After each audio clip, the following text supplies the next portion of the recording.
ہمارے بھی کچھ لوگ خاتم النبیین تک نہیں بول سکتے. خاتم النبیین تو وہ ادھر ہوتے تو کیا بولتے. اور یہ آپریشن کا نام جب آپ نے رکھ دیا بنیان مرصوص, تو فتح تو آپ کو وہیں مل گئی.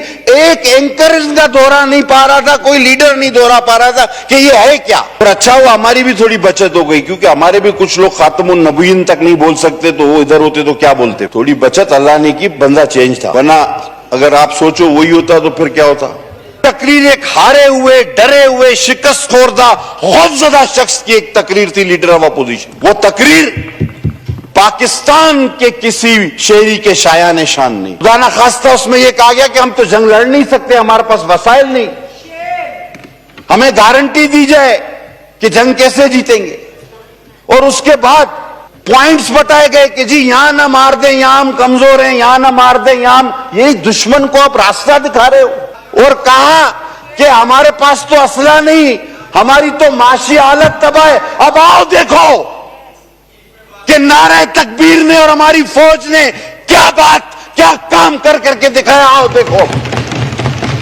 ڈرے ہوئے خوفزدہ جن کے حوصلے پست ہوں, ان کو اتنی بڑی سیٹوں پہ نہ بٹھایا کرے سر.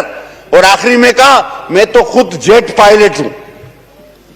تو سر پائلٹ کسی اور کا بھی ہوتا ہے, پائلٹ تو جیٹ کا ہی ہوتا ہے, گدھا گاڑی کا پائلٹ تو پہلی بار دیکھا ہے ہم نے. ہمارے پاس ایک آدھا کوئی آپ کا ڈرون گرتا تھا, وہاں چھولے کی دکان والا آ جاتا تھا, چائے والا, ٹھیلے والا, بند کباب والا, وہاں مارکیٹ لگ جاتی. اور بہت سارے لوگوں نے تو یہ بھی گلا کیا یار چھوٹا موٹا ڈرون ہمارے علاقے میں نہیں گرا رہے ہو آپ لوگ.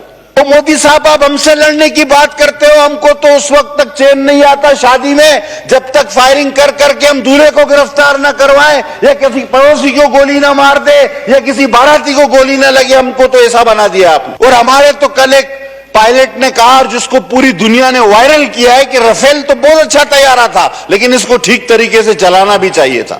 تلواریں بہت ہیں لیکن ذوالفقار جیسی کوئی نہیں. تلوار باز بہت ہیں لیکن علی جیسا کوئی نہیں. لا فتح الا علی لا سیف الا ذوالفقار. آج ہم نے بھارت پر صرف نہیں بلکہ پوری دنیا پر ثابت کر دیا ہے کہ اول اصول تو ہمارا یہ ہے کہ ہم جنگ نہیں چاہتے, ہر طرح سے جنگ سے بچنا چاہتے ہیں, دور رہنا چاہتے ہیں, امن کے دائی ہیں. لیکن اگر دوسری جانب ہم پر جنگ مسلط کی گئی تو پھر ہمارے پاس دو ہی باتیں ہیں, وطن یا کفن, آزادی یا موت. اس کے علاوہ پھر تیسرا کوئی آپشن ہمارے پاس نہیں. کل میں سن رہا تھا تقریر, انڈیا کے وزیر اعظم سریندر مودی کی, نریندر سوری میں سریندر مودی سے میرے منہ سے نہیں, ان کی میں تقریر سن رہا تھا.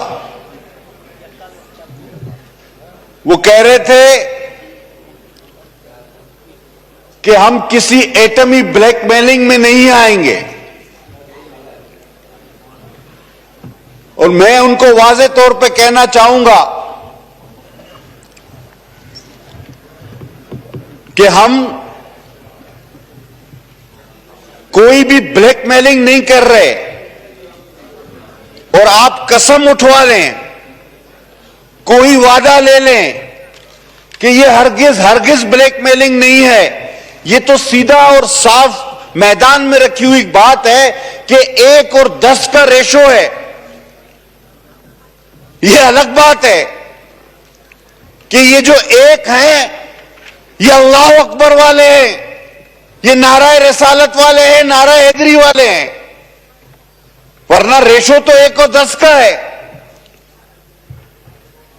اگر آپ جو روایت رہی ہے کسی طرح رات کے اندھیرے میں اس مملکت خداداد پر کوئی بڑا حملہ خدا نہ خواستہ کر بیٹھے تو میں اس صورت میں یہ واضح طور پہ بتانا چاہتا ہوں کہ یہ بلیک میلنگ نہیں ہے، یہ انتباہ ہے، یہ وارننگ ہے کہ پاکستان کو کبھی میلی آنکھ سے نہیں دیکھنا۔